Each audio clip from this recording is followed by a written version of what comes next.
natin at pagsisihan ng ating mga kasalanan. Inaamin ko sa makapangyarihang Diyos at sa inyo mga kapatid, na lubha ako nagkasala sa isip, sa salita, sa gawa, at sa aking pagkukulang.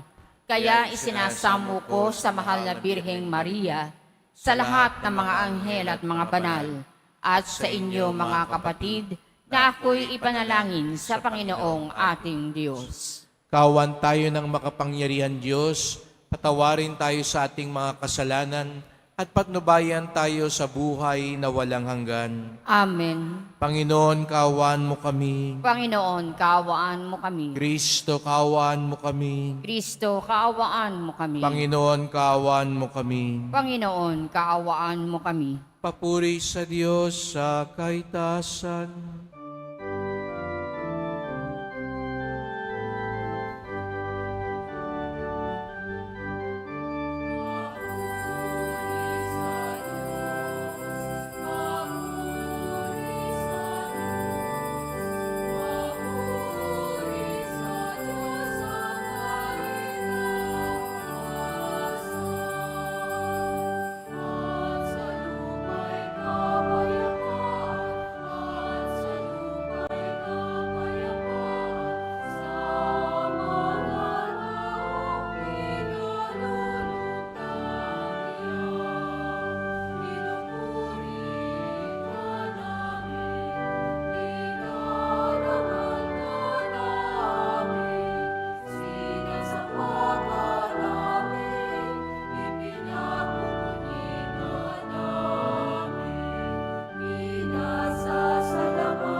Manalangin tayo.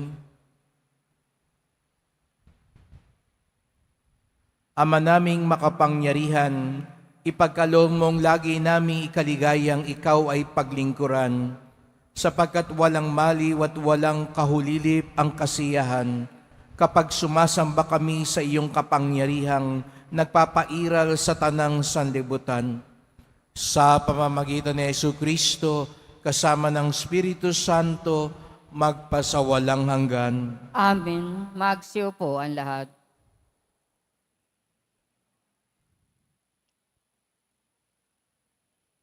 Pagbasa mula sa aklat ni Propeta Daniel. Sa pagkakataong yaon, darating si Miguel, ang makapangyarihang bantay ng bansang Israel, at magkakaroon ng matinding kahirapang hindi pa nangyayari kailanman. Ngunit maliligtas ang mga kababayan mong ang pangalan ay nakasulat sa aklat ng Diyos. Mabubuhay ang marami sa mga namatay sa lahat ng panig ng daigdig. Ang iba'y sa buhay na walang hanggan, at ang iba'y sa kaparusahang walang hanggan. At yaong may pagkaunawa at umakay sa marami tungo sa kabutihan, ay magniningning na parang tala sa kalangitan magpakailanman. Ang salita ng Diyos. Salamat sa Diyos. Diyos ko, ang aking dalangin, ako'y iyong tangkilikin.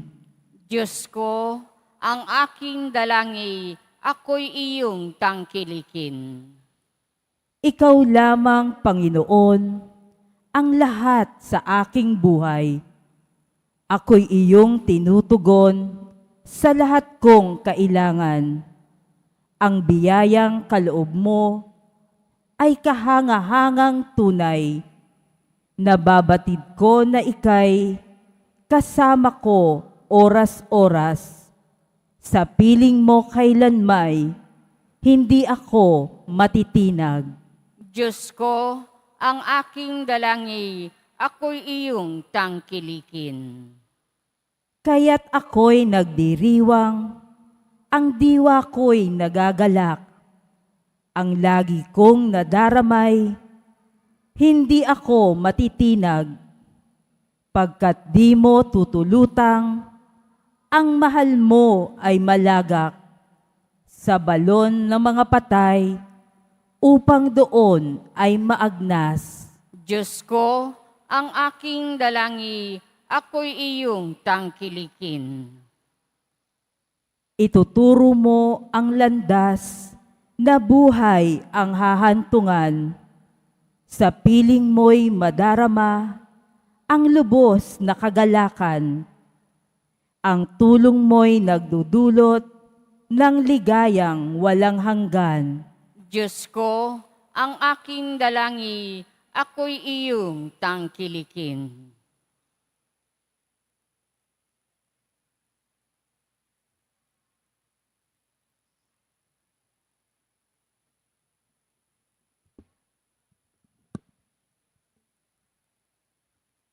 Pagbasa mula sa sulat sa mga Hebreo.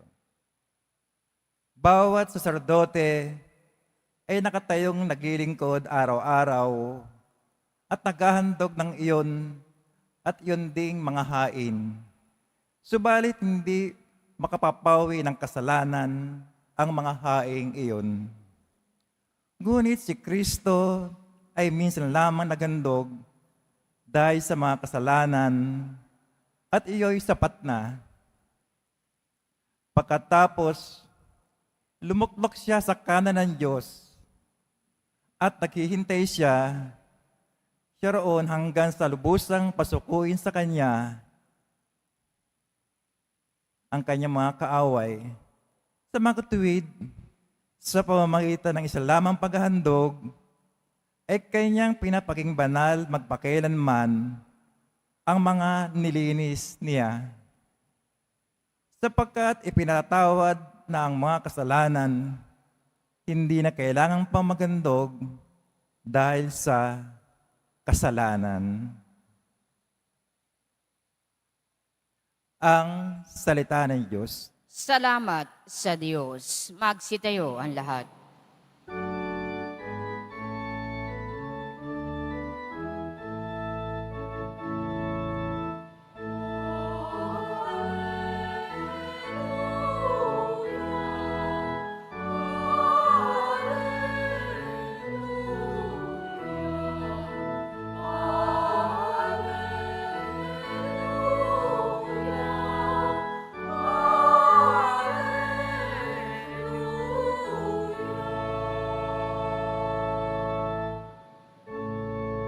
Manalangin, walang humpay, samantalang hinihintay si Jesus na buong mahal.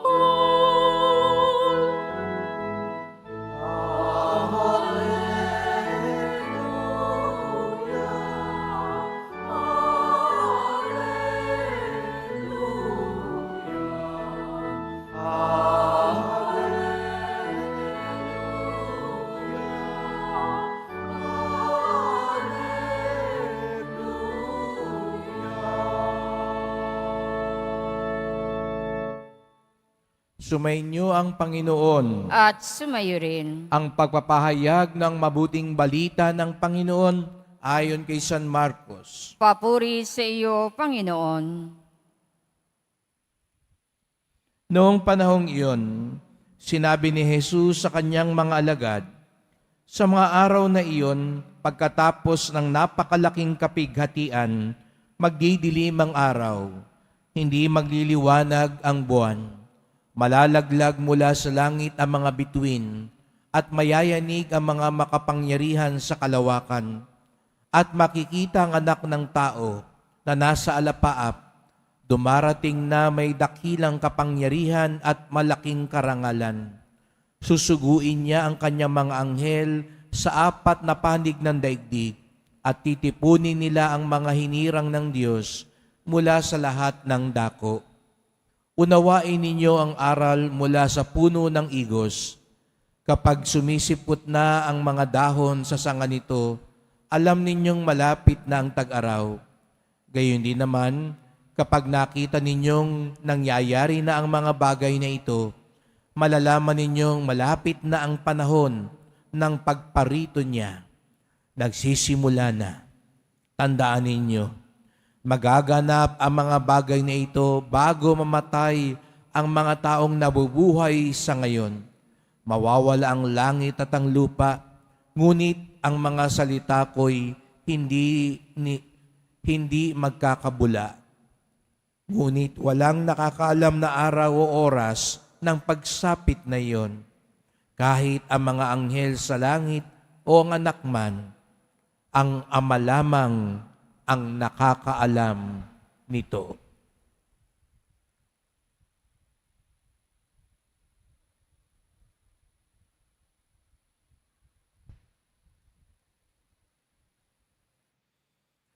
Mga kapatid, ang mabuting balita ng ating kaligtasan. Pinupuri ka namin, Panginoong Hesu Kristo. Magsiupo ang lahat. Magandang umaga po sa inyong lahat at maligayang pagdating sa tahanan ng ating mahal na pong Jesus Nazareno. Pinagdarasal din natin ang ating mga nasa online, lalo na po mga may sakit, nag-aalaga sa may sakit, mga kababayan natin, mga kadeboto natin, mula sa iba't ibang panig ng bansa at daigdig. At atin din pinagdarasal ngayon ng mga kababayan natin na apektado ng bagyo at ang mga iba pang naghahanda ngayon sa pagdating ng bagyo. Pagdasal natin ang kanilang kaligtasan ang kanilang pagkakaisa at pagtutulungan at tayo din ay sa ganitong mga panahon ng krisis, maging matibay ang ating pananalig sa Diyos at tayo din ay magtulungan, lalo na kung hindi naman tayo ganun apektado, magmalasakit tayo sa ating mga kapatid. Tayong lahat ay naririto ngayong araw ng linggo, araw ng Diyos, araw ng simbahan, at tayo'y tinawag ng Diyos, tayo'y mahal ng Diyos. Kaya't bigyan natin ng papuri, parangal at pasasalamat ang ating minamahal na Nuestro Padre Jesus Nazareno. At patuloy nating pinaghahandaan na ang pagtatapos. Kaya sabihin mo nga sa katabi mo, malapit na ang katapusan. Yan, baka sabihin nyo, Father, akin silang ho nung isang linggo, matagal pa ang katapusan. No? Ubus na ang sweldo ng iba sa inyo. No? Pero sa simbahan natin ay ating pinagninilayan na ang katapusan. Sapagkat iba po ang kalendaryo ng simbahan. Ang normal na kalendaryo ng sekular na mundo ay sa December 31 pa matatapos. Pero sa simbahan po, sa ilang linggo na lamang ay magtatapos na po ang ating kalendaryo sa simbahan. Di ba mga inchik, iba rin ang kalendaryo. So tayo ring mga Katoliko, meron din tayo pong tinatawag na liturgical calendar. At mapapansin nyo po, ang pagtatapos at pagsisimula ng kalendaryo ng simbahan, isa ang tinutukoy na pagnilayan. Katapusan. Mapapansin niyo po yan. Ito mga darating na mga araw at pag sumapit ang Adbyento, ang unang 2 linggo ng Adbyento, ang pag-uusapan, pagninilayan din ay katapusan. Sa isang linggo, ipagdiriwang natin ang kapistahan, dakilang kapistahan, ang huling pista ng kalendaryo ng simbahan ni Kristong Hari.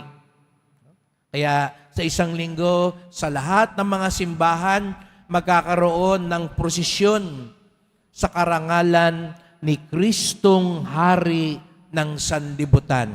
Kaya dito sa Quiapo, nakalabas na ang imahe ng Jesus Nazarenong Hari. At alam natin, kakaibang hari si Jesus Nazareno. Hindi siya yung haring siga. Hindi siya yung haring kala mo ay kaya na lang balusab, no? Bastusin, gawing balasubas, at tapak-tapakan lang ang mga tauhan niya. Hindi siya yung haring ang lahat ay nagkukumahog para siya ipaglingkuran, para siya ipagtanggol, para siya alalayan. Di ba ganun ang tingin natin sa leader? Ang leader dito sa mundo, nakapalibot yung mga sipsip, yung mga sulsol, yung mga alalay, na konting kibot lang, sasaluhin na siya, isusubuan pa. Pero si Kristong Hari, hindi po siya ganyan. Hindi ganyan ang kanyang paghahari. Hindi siya yung paglilingkuran, siya ang naglilingkod. Hindi siya yung mananakit. Hindi siya yung papatay ang lahat para sa kanya. Siya ang namatay para sa atin. Iba ang hari natin, mga kapatid. Kaya kung tunay tayong deboto ni Jesus Nazareno, hindi tayo sa ganyang kalakaran. Siga-siga, hari-harian, Diyos-Diyosan. Baliwala ang debosyon natin sa Poong Nazareno kung paglabas ang kalakaran natin ay kalakaran ng kapangyarihan ng mundo. Kaya sana mga kapatid, tuwing nakikita natin si Kristong Hari, si Jesus Nazareno, nakita nyo ngayon, no? Meron tayong kakaibang nakalagak. No? Ba siguro sa inyo ngayon, ngayon lang nakakita ng ganyang kalaking Nazareno. Sana maapaalala sa atin, ang hari natin, malaki ho siya, makapangyarihan, pero kakaiba dahil puno siya ng habag, puno siya ng kapakumbabaan, katotohanan, at pagmamahal.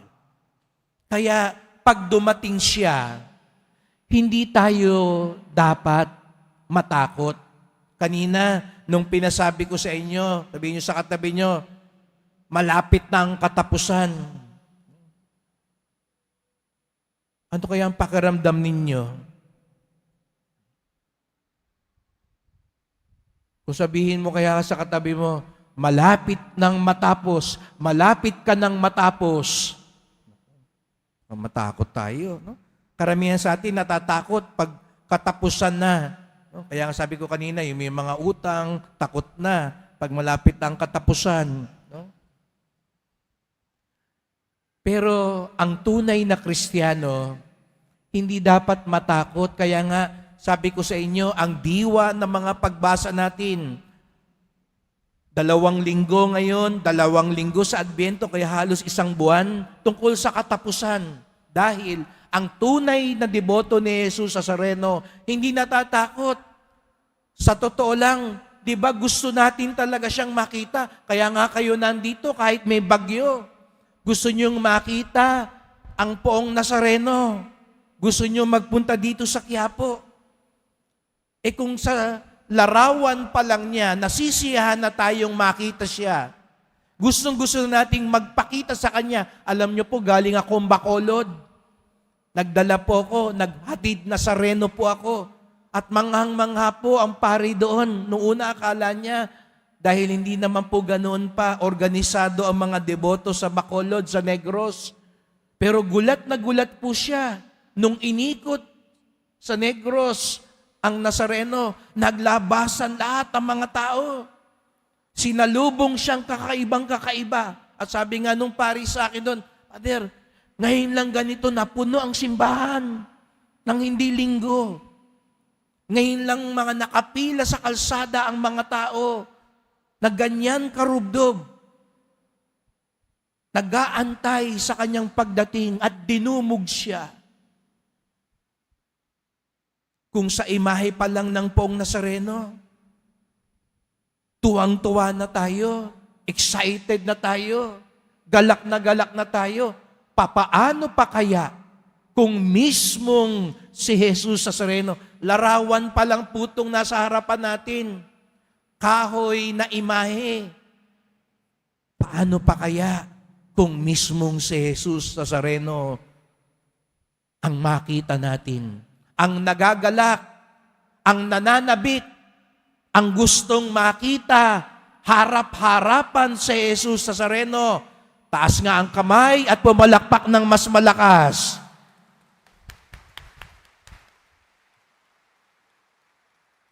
O lahat naman tayo gusto natin makita siyang harap-harapan. Sinong gusto ngayon na makita siya? Sabihin, wag muna ngayon, Father. May gagawin pa ako mamaya. Mamamasyal pa kami. Kakain pa kami sa labas. Pero sa totoo lang mga kapatid, ang tapat, ang mabuti, ang tunay na sumusunod, nagagalak. Pero kung alam mong meron kang hindi magandang ginagawa, di ba po pag pulis, pag nakita mo ang pulis sa daan, naalala ko noon, ang lolo ko sabi niya, pag nakakita ka ng pulis, kumampante ka na. Ay, salamat may pulis. Kasi alam mo, ligtas. Hindi masyadong gagalaw ang mga magnanakaw, walang masyadong manggugulo kasi nandyan ang pulis. Sino ang takot pag nakita ang pulis? Ang mga magnanakaw, ang mga kriminal, ang mga kawatan. Di po ba? Bakit ka matatakot sa pulis kung wala kang ginagawang masama?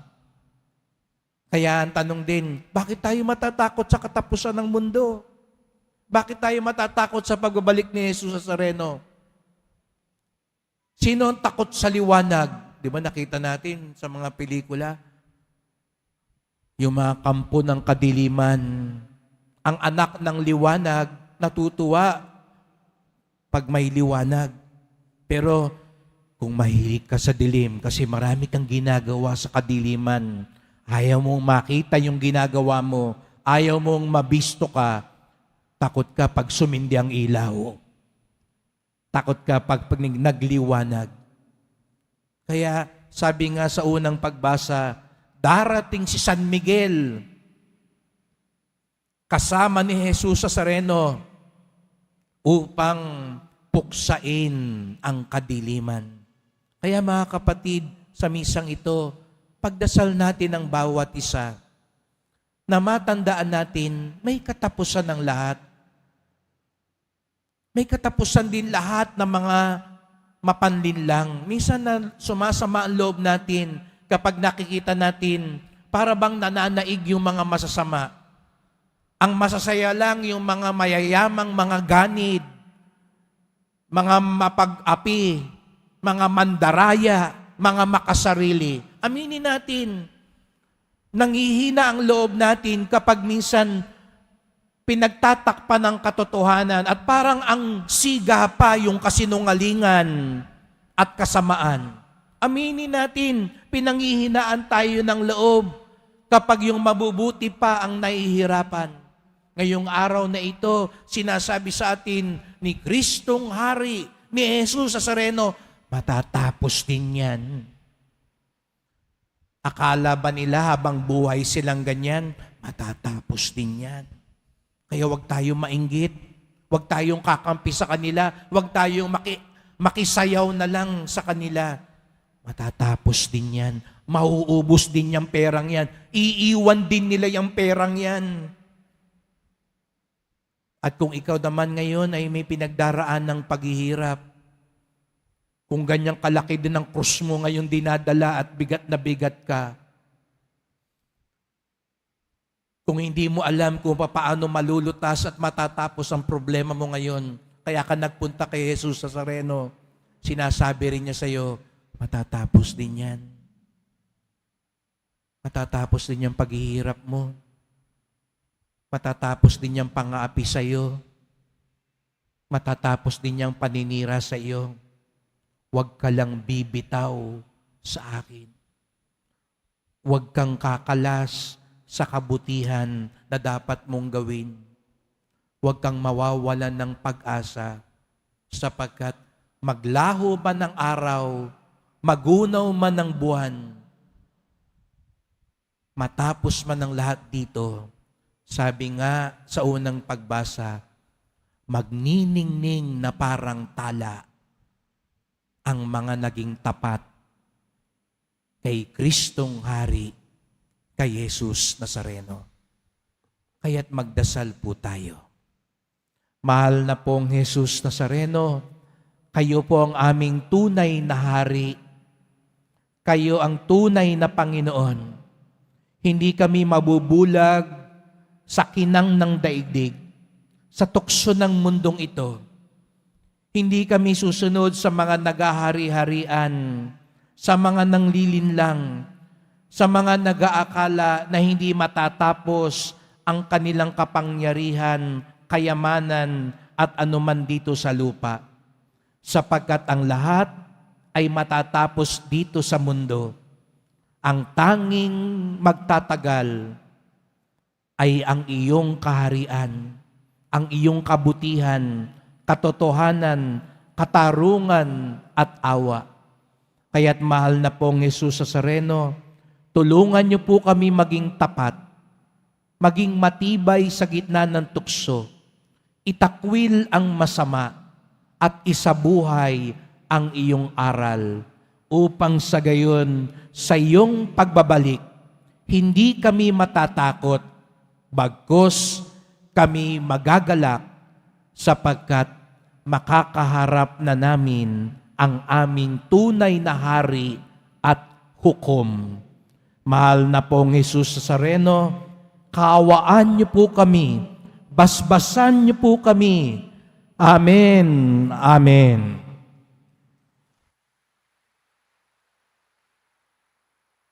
Magsitayo ang lahat.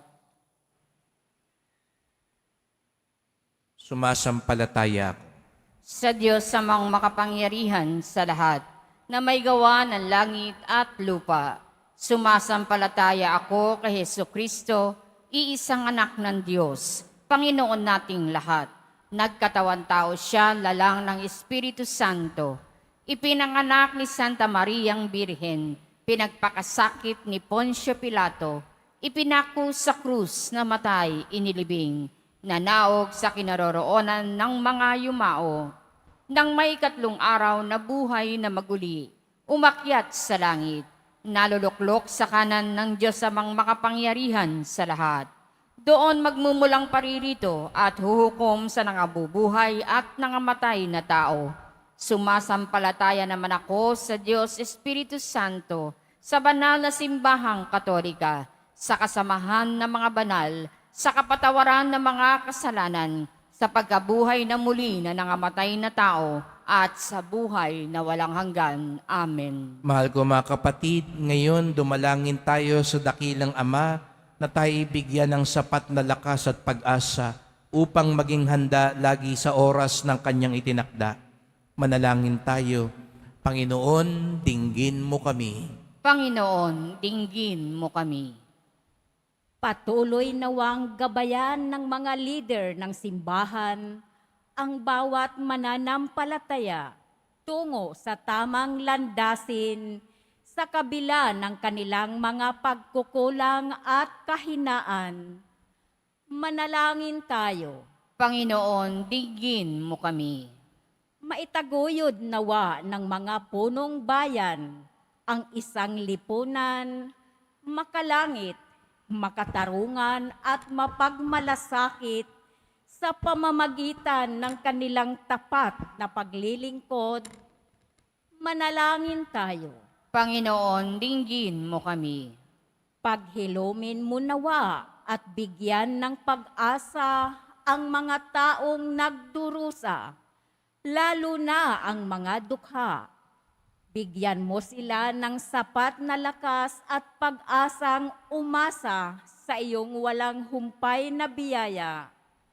Manalangin tayo. Panginoon, dinggin mo kami. Salubungin nawa ng mga anghel at mga banal ang mga kapatid naming pumanaw. Manalangin tayo. Panginoon, dinggin mo kami. Sa ilang sandali ng katahimikan, itaas natin sa Diyos ang ating pansariling kahilingan. Gayon din ang mga taong lubos na nangangailangan ng ating panalangin. Manalangin tayo.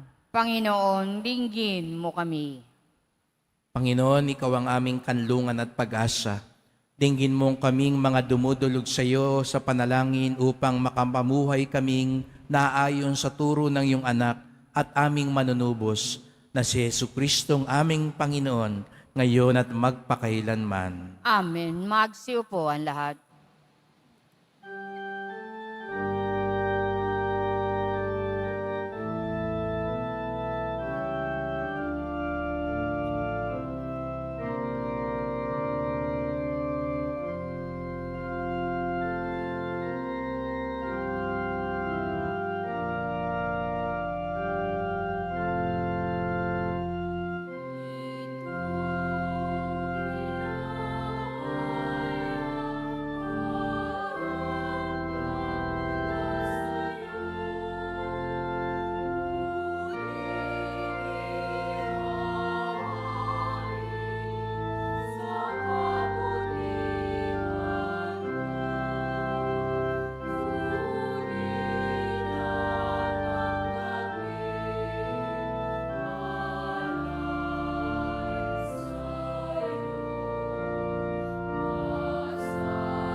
Magsitayo ang lahat. Manalangin kayo mga kapatid upang ating paghahain ay kalugdan ng Diyos amang makapangyarihan. Tanggapin nawa ng Panginoon itong paghahain sa iyong mga kamay, sa kapurihan niya at karangalan, sa ating kapakinabangan at sa buong sambayanan niyang banal. Ama naming lumikha, ipagkaloob mong ang iyong masintahing pagtingin sa aming mga alay, upang ang kagandaang loob mo ay aming makamtan, at ang bunga ng walang hanggang pag-iral ay aming mapakinabangan.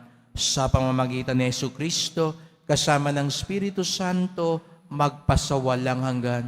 Amen. Sumainyo ang Panginoon. At sumayo rin. Itaas sa Diyos ang inyong puso at diwa. Itinaas na namin sa Panginoon. Pasalamatan natin ang Panginoong ating Diyos. Marapat na siya ay pasalamatan. Ama naming makapangyarihan, tunay ngang marapat na ikaw ay aming pasalamatan sa pamamagitan ni Jesucristo na aming Panginoon. Sa dakilang pagtubos niya sa amin, ang kasalan at kamatayang aming pasanin ay binalikat niya upang kami ay palayain at maitampok sa iyong duningning.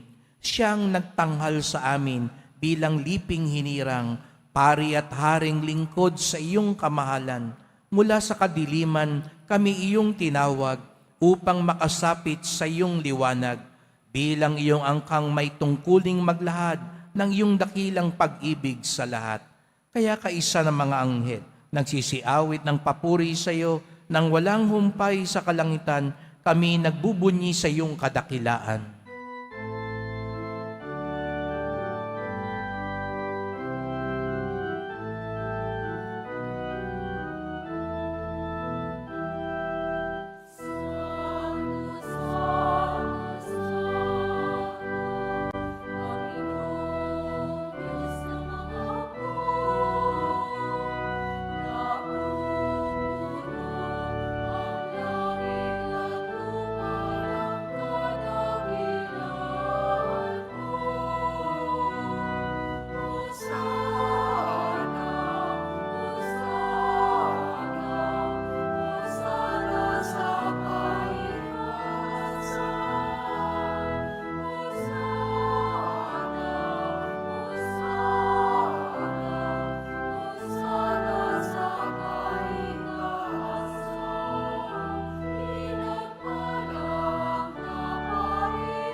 Magsiluhod ang lahat.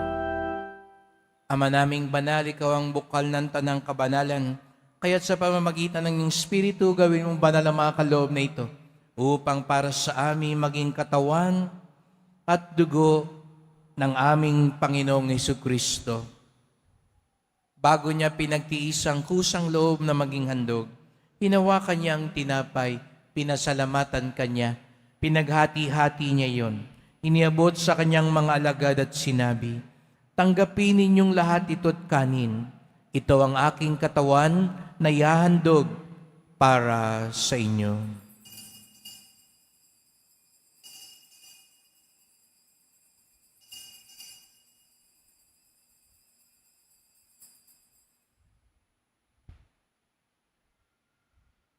Gayon din naman ang matapos ang hapunan, hinawakan niya ang kalis, muli kanyang pinasalamatan. Iniabot niya ang kalis sa kanyang mga alagad at sinabi, "Tanggapin ninyong lahat ito't inumin. Ito ang kalis ng aking dugo, ng bago't walang hanggang tipan. Ang aking dugo na ibubuhos para sa inyo't para sa lahat, sa ikapagpapatawad ng mga kasalanan. Gawin niyo ito sa pag-alala sa akin."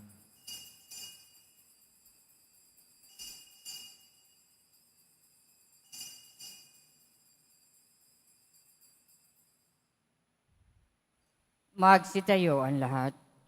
Ipagbunyi natin ang misteryo ng pananampalataya. Si Kristo'y namatay, si Kristo'y nabuhay, si Kristo'y babalik sa wakas ng panahon. Ama, ginagawa namin ngayon ang pag-alala sa pagkamatay at muling pagkabuhay ng iyong anak.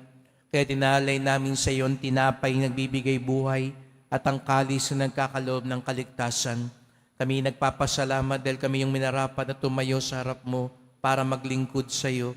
Isinasamo namin kaming magsalo-salo sa katawan at dugo ni Kristo ay mabuklod sa pagkakaisa sa pamamagitan ng Espiritu Santo.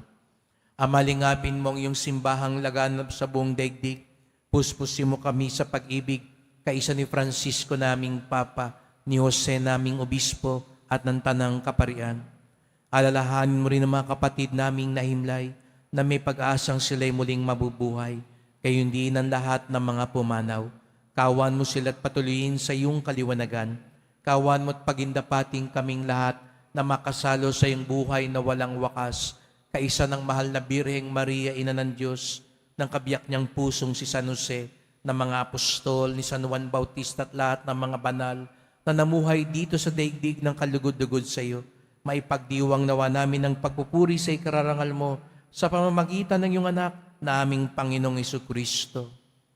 Sa pamamagitan ni Kristo, kasama niya at sa Kanya, ang lahat ng parangal at papuri ay sa iyo, Diyos Amang makapangyarihan, kasama ng Espiritu Santo, magpasawalang hanggan.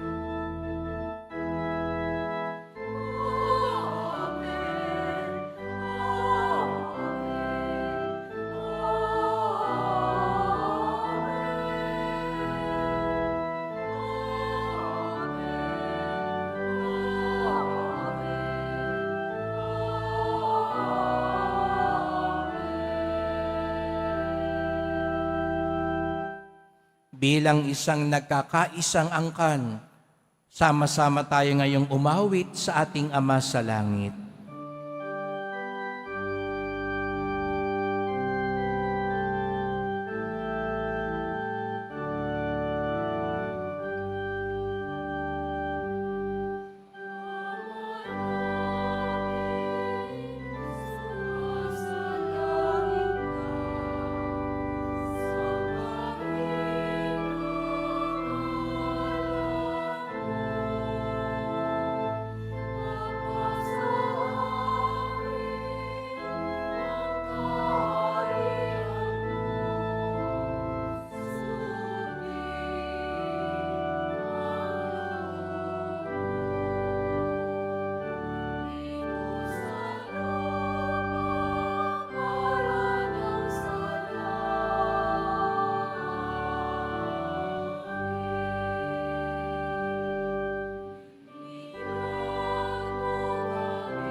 Iniling namin kami adya sa lahat ng masama, pagkalooban ng kapayapaan araw-araw, iligtas sa kasalanan, ilayo sa lahat ng kapahamakan, samantalang aming pinananabikan ang dakilang araw ng pagpapahayag ng tagapagligtas naming si Jesucristo. Sapagkat iyo ang kaharian at ang kapangyarihan at ang kapurihan magpakilanman. Amen. O Panginoong Jesucristo, sinabi mo sa iyong mga apostol, at ngayon sinasabi mo sa amin lahat dito, kapayapaan ang iniiwan ko sa inyo, ang aking kapayapaan ay binibigay ko sa inyo.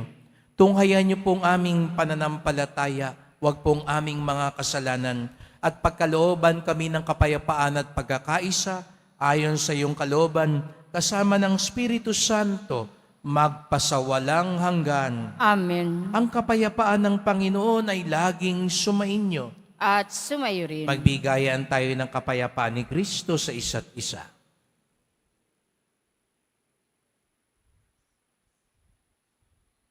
Kordero ng Diyos na nag-aalis ng mga kasalanan ng sanlibutan, maawa ka sa amin. Kordero ng Diyos na nag-aalis ng mga kasalanan ng sanlibutan, maawa ka sa amin. Kordero ng Diyos na nag-aalis ng mga kasalanan ng sanlibutan, ipagkaloob mo sa amin ang kapayapaan. Magsiluhod ang lahat.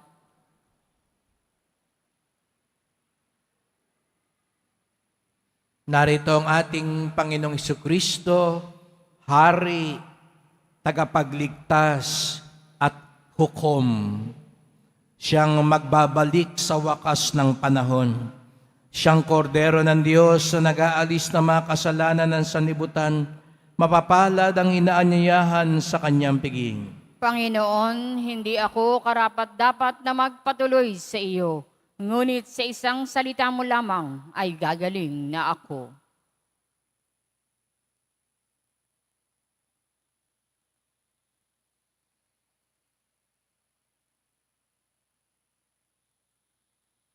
Para sa lahat ng tatanggap ng banal na komunyon, sasagot po tayo ng amen pagkasabi ng pari o ng lay minister ng katawan ni Kristo at isubo agad sa bibig bago umalis sa harapan ng pari o lay minister. Sumunod po tayo.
Manalangin tayo.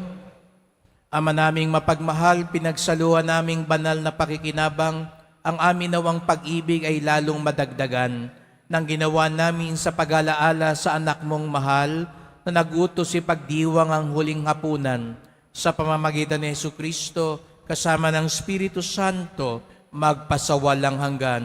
Amen. Ating ay ipagdarasal ang mga yumao, ang mga kaluluwa sa purgatorio, lalong-lalo na ang mga yumao na ipinagkatiwala ninyong ipagdasal dito sa Quiapo. Panginoon namin Diyos, Ama namin, Ikaw po ang dahilan ng aming pagsilang. Sa iyo galing ang aming hiram na buhay. Buong kababaang loob po kaming nananalangin at kami nagmamakaawang kalugdan mo po mga kaluluwa ng mga pumanaw na sa mundong ito. Sila naway magkamit ng buhay sa iyong piling. Alisin mo ang anumang karumihan ng kasalanan upang sila'y maging marapat sa iyong walang hanggang kalinisan. Iahon mo sila sa purgatorio at bigyan ng puwang sa iyong kaharian sa langit. Kapayapaan kailanman ang igawad ng may kapal sa mga yumaong nagsipanaw. Sila naway silayan ng iyong ilaw na walang hanggan. Amen. Mapanatag nawa sila sa kapayapaan. Amen.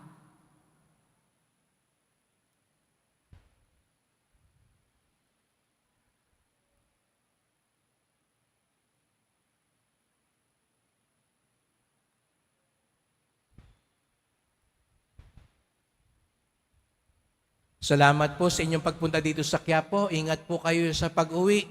Salamat po sa mga naglingkod sa misa at sa inyong tulong sa simbahan. Mga pamisa, love offerings, online donations, sa mga nagdadala po ng bigas, dilata, noodles at iba pang pang-ayuda. Ang ating debosyon sa Poong Nazareno ay nagtuturo sa atin magmalasakit at tumulong sa ating kapwa. Hindi tayo dapat matakot sa pagbabalik ni Jesus Nazareno sapagkat dala niya ang tagumpay sa mga naging tapat at taimtim sa Kanya. Sumainyo ang Panginoon. At sumayo rin. Mahal na pong Jesus Nazareno, inihayag mo sa pamamagitan ng krus ang walang maliw na pag-ibig ng Diyos sa sangkatauhan. Pakinggan mo ang kahilingan ng iyong angkang nagsusumamo sa iyo. Makamtanawa nilang yung katugunan na tanggapin ang kasagutan ng mayutang na loob na tinatanaw.